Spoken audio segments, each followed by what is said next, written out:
Good afternoon children. আমরা আজকে পড়ব বাংলা সাহিত্য। এতদিন পর্যন্ত তোমরা পড়েছ বাংলা ল্যাঙ্গুয়েজ অর্থাৎ গ্রামার। আজকে আমরা শুরু করব বাংলা সাহিত্যের ক্লাস। তা এতদিন যে আমরা গ্রামার পড়েছি, সেই গ্রামারে আমরা কি কি পড়লাম একটু দেখি। আমরা জানি বাংলা ভাষায় দুটো দিক আছে, একটা হচ্ছে ল্যাঙ্গুয়েজ অর্থাৎ গ্রামার বা ব্যাকরণ, আরেকটা হচ্ছে লিটারেচার অর্থাৎ সাহিত্য। এতদিন আমরা বাংলা গ্রামারের ক্লাসে কিন্তু করছিলাম। বাংলা গ্রামারে আমরা অলরেডি পড়ে ফেলেছি লিঙ্গ, বচন, তারপর আরও পড়েছি হচ্ছে পদান্তর, বিপরীত শব্দ, বাক্য সংকোচন অর্থাৎ এক কথায় প্রকাশ, সব আমরা পড়েছি। তারপরে শুদ্ধ বানান চর্চা, নিশ্চয়ই মনে আছে সেই নত্যবিধি সত্যবিধি, সব আমরা পড়েছি। পড়ে বাংলা গ্রামার আমরা অনেকটাই এগিয়ে গেছি। তা আজকে আমরা বাংলা গ্রামার না পড়ে সাহিত্য পড়ব। এবার কয়েকদিন আমরা একটু সাহিত্যের ক্লাস করব। তোমরা নিশ্চয়ই জানো বাংলা সাহিত্য কিন্তু সৃষ্টি হয়েছিল সেই 10ম শতাব্দীতে, মানে আজ থেকে 1000 বছর আগে। কিন্তু তখন বাংলা ভাষার আজকের মতো এইরকম পরিমার্জিত ফরমেশন কিন্তু ছিল না। আজ থেকে 1000 বছর আগে প্রথম বাংলা ভাষায় যে সাহিত্য লেখা হয় তাকে বলা হয় চর্যাপদ।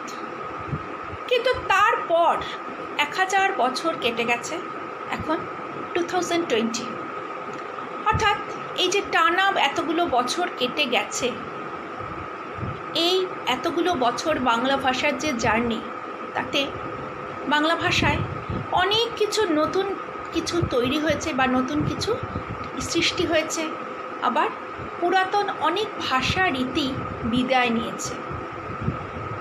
আমরা যদি ভালোভাবে ব্যাপারটা দেখি তাহলে দেখব মোটামুটিভাবে 18th সেঞ্চুরিতে অর্থাৎ অষ্টাদশ শতক থেকে বাংলা ভাষার একটা নতুন দিক বা আঙ্গিক খুলে গিয়েছিল।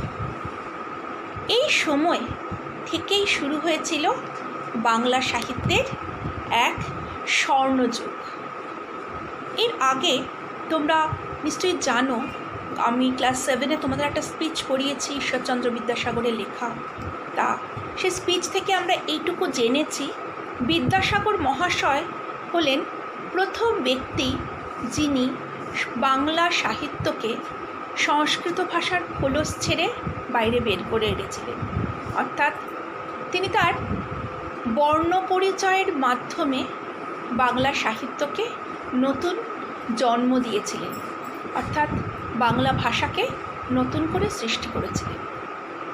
আজকে আমরা যে কবিতাটি পড়ব সেই কবিতাটি বিদ্যাসাগর মহাশয়ের ওপরেই লেখা। লিখেছেন মাইকেল মধুসূদন দত্ত।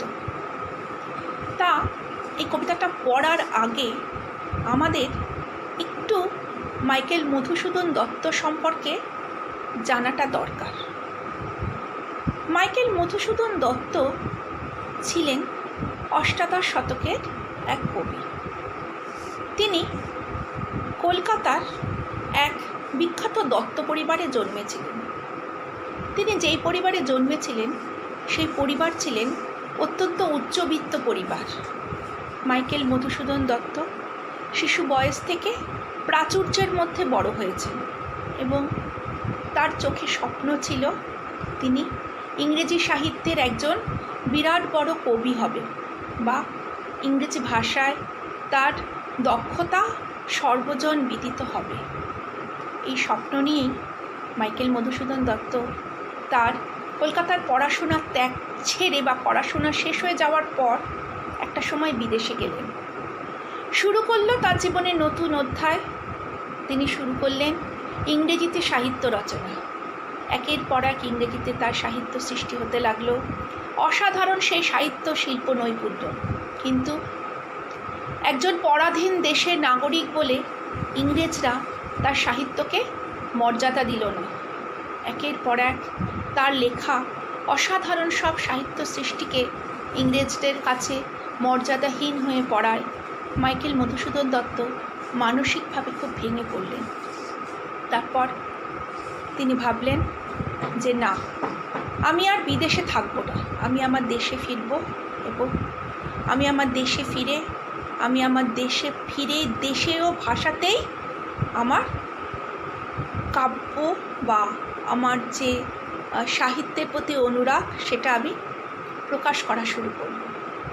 এইভাবে মাইকেল মধুসূদন দত্ত দেশে ফিরলেন এবং তিনি ফিরে প্রথমে তিনি নাট্যকার হিসেবে শুরু করলেন তার লেখা, এবং তারপর ধীরে ধীরে তার লেখা তিনি বিভিন্ন কবিতা থেকে শুরু করে আরও বিভিন্ন রকমের লেখা তিনি লিখতে লাগলেন। আধুনিক যুগে বাংলা সাহিত্যের আসরে বহুমুখী প্রতিভা নিয়ে আবির্ভূত হয়েছিলেন মাইকেল মধুসূদন দত্ত। বাংলা কাব্য সাহিত্যের ক্ষেত্রে তিনি এক নবযুগের প্রবর্তক। যদিও কবি হিসেবে তিনি সাহিত্যের আসরে অবতীর্ণ হননি, তিনি অবতীর্ণ হয়েছিলেন নাট্যকার রূপে, কিন্তু পরবর্তীকালে কাব্য রচনাতেও তিনি মনোনিবেশ করেন। মধুসূদন তার পূর্ববর্তী কোনো কবিরই কাব্যরীতিকে অনুসরণ করেননি।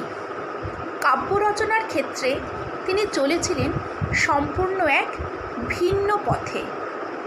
তার কাব্য রচনার মূলে একদিকে ছিল পাশ্চাত্য সাহিত্যের ভাবধারা এবং পাশ্চাত্য সাহিত্যের আঙ্গিক, অন্যদিকে তার বিষয়বস্তু তিনি সংগ্রহ করেছিলেন প্রাচীন ভারতের অমূল্য সম্পদ থেকে, অর্থাৎ প্রাচীন ভারতের যে মহাকাব্য, প্রাচীন ভারতের যে বিভিন্ন রীতিনীতি, প্রাচীন ভারতের যে সমস্ত কিছু, তার ওপর ভিত্তি করেই মাইকেল মধুসূদন দত্ত শুরু করেছিলেন তার লেখা। মধুসূদনকে তাই আমরা বলতে পারি প্রাচ্য ও পাশ্চাত্য ভাবধারার সমন্বয়ের কবি। আন্ত অনুপ্রাসহীন অর্থাৎ অমৃতাক্ষর ছন্দের তিনি প্রবর্তন করেছিলেন। মধুসূদন বাংলা কাব্যের প্রচলিত রূপটাকেই সম্পূর্ণভাবে বদলে দেন।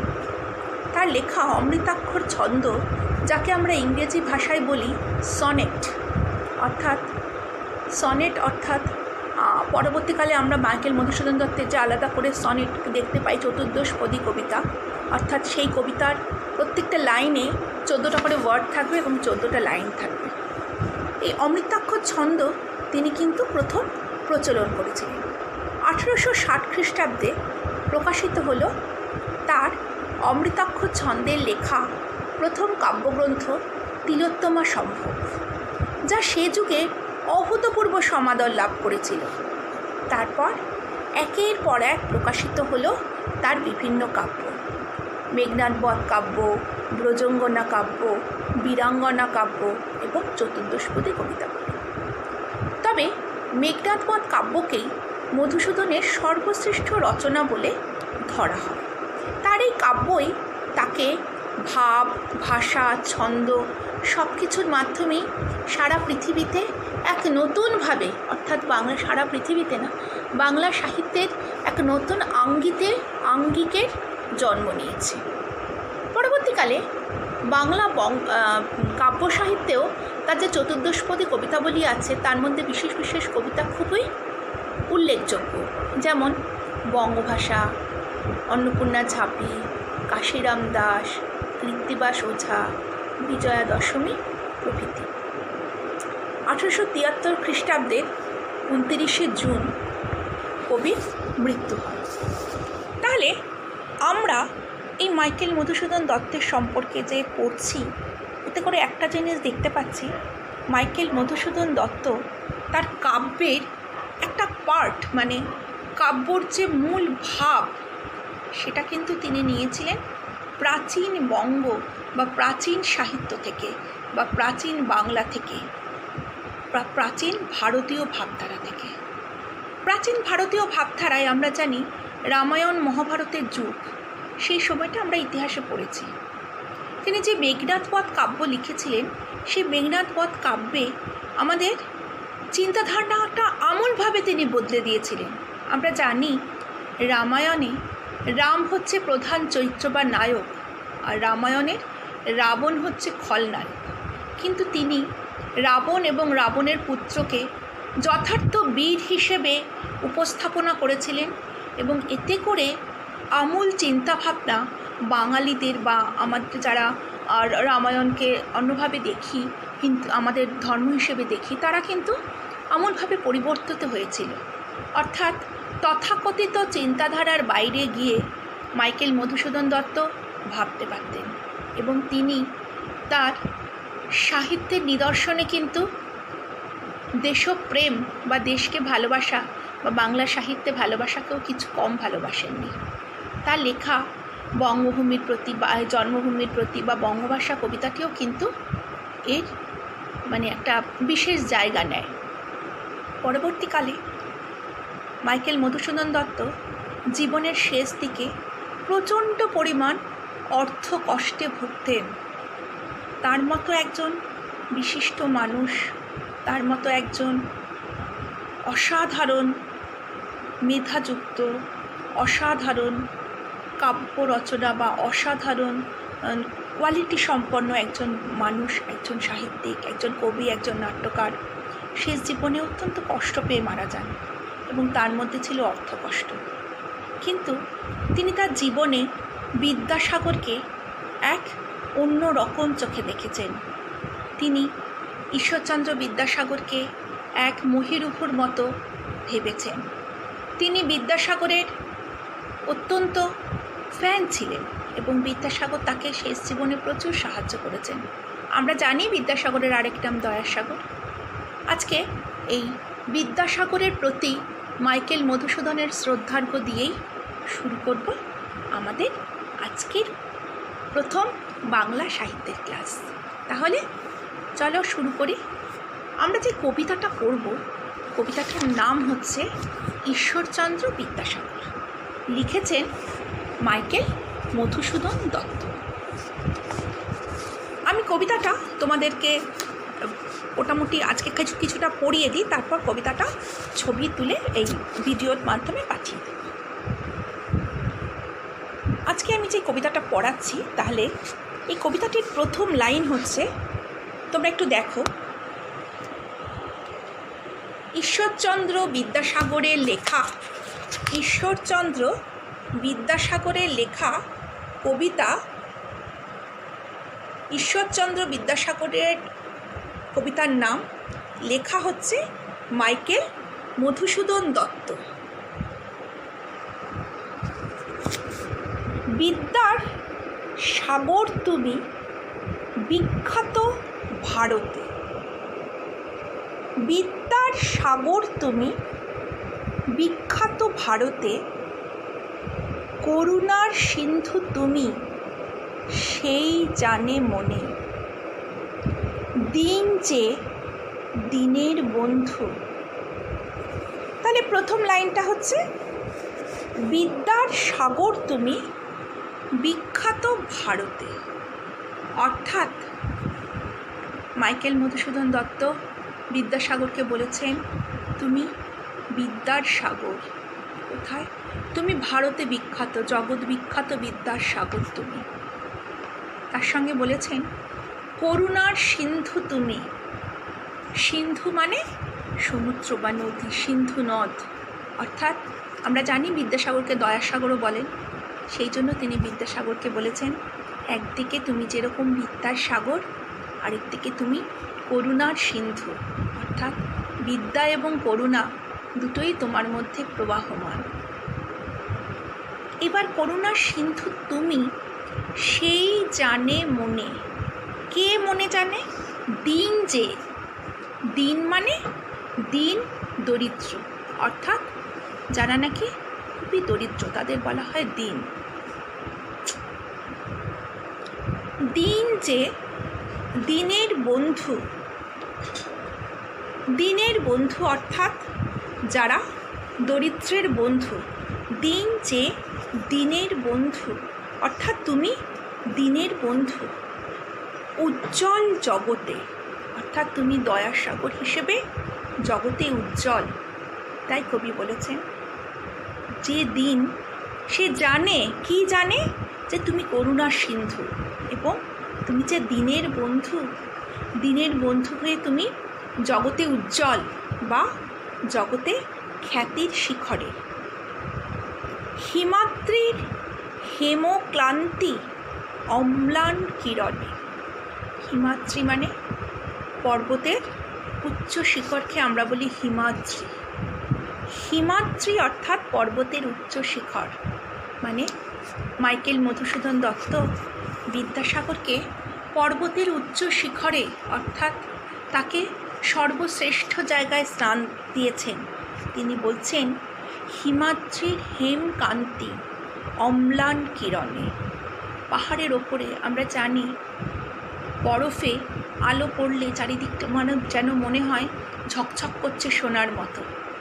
অর্থাৎ এই জন্যই তোমরা নিশ্চয়ই জানো অনেক সময় এই যে কাঞ্চনজঙ্ঘা পাহাড়ে লোকে দেখতে যায় কেন, যে সানরাইজ দেখতে যায় একদিকে টাইগার হিল আর উল্টো দিকে কাঞ্চনজঙ্ঘা। কাঞ্চনজঙ্ঘায় ওই সূর্যের আলোটা পড়াতে মনে হয় যেন ঝকঝক করছে সোনার মতো। তাই এখানে কবি বলেছেন যে এই যে হিমাদ্রির কান্তি, হেমকান্তি মানে সোনার মতো যে সৌন্দর্য, অর্থাৎ পাহাড়ের চূড়ার যে সোনার সৌন্দর্য, সেটা কিরণে, সূর্যের কিরণেও অম্লান, সূর্যের আলোতেও কিন্তু সেটা ঝলসে যায় না বা কালারলেস হয়ে যায় না। অর্থাৎ ঈশ্বরচন্দ্র বিদ্যাসাগরের যে খ্যাতি, তার যে বিদ্যার প্রতিভা, তার যে এই যে তার যে দয়ার মানসিকতা, মানুষকে দয়া করা, মানুষকে ভালোবাসা, মানুষের পাশে দাঁড়ানো, মানুষের সেবা করা, সেই বিবেকানন্দের কথায় চলে যায়, জীবপ্রেম করে যেই জন সেই জন সেবিছে ঈশ্বর। ঈশ্বরচন্দ্র বিদ্যাসাগর মানুষের জন্য ভাবতেন, তিনি মানুষের কথা ভাবতেন। তিনি সবসময় নিজে কষ্ট পেলেও অন্যের কষ্ট তিনি দেখতে পারতেন না। তাই তো কবি মাইকেল মধুসূদন বলেছেন দিন যে দিনের বন্ধু, এবং সেই দিনের বন্ধু কি, জগতে সে উজ্জ্বল। হিমাদ্রির হেমকান্তি অম্লান কিরণে, কিরণেও কিন্তু হিমাদ্রির হেমকান্তি অম্লান হয় না, অর্থাৎ ম্লান হয়ে যায় না, সেটা চির অম্লান।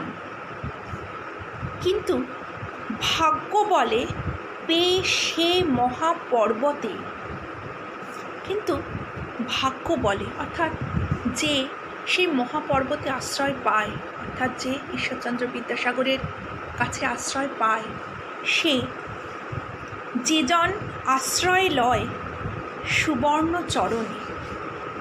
কিন্তু ভাগ্য বলে যারা ঈশ্বরচন্দ্র বিদ্যাসাগরের পদাশ্রয়ে থাকে, অর্থাৎ যারা ঈশ্বরচন্দ্রের স্নেহধন্য, যারা ঈশ্বরচন্দ্রের আশীর্বাদ ধন্য, কবি তাদেরকে বলেছেন যেজন আশ্রয় লয় সুবর্ণ চরণে, সেই জানে কত গুণ ধরে কত মতে গিরিশ।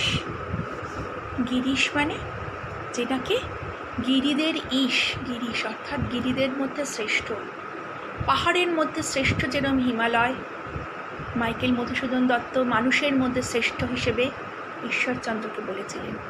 তিনি বলেছিলেন ঈশ্বরচন্দ্র বিদ্যাসাগরের মধ্যে সেই অসাধারণ প্রতিভা আছে, সেই অসাধারণ ক্ষমতা আছে, সেই অসাধারণ কোয়ালিটি আছে, যিনি একাধারে শিক্ষায়, একাধারে দয়ায়, একাধারে মানবিকতায় সর্বশ্রেষ্ঠ।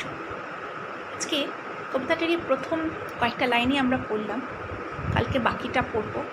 আমি তোমাদের কবিতাটা আরেকবার দেখিয়ে দিচ্ছি, তোমরা কবিতাটা ভালো করে একটু রিডিং পড়বে বাড়িতে।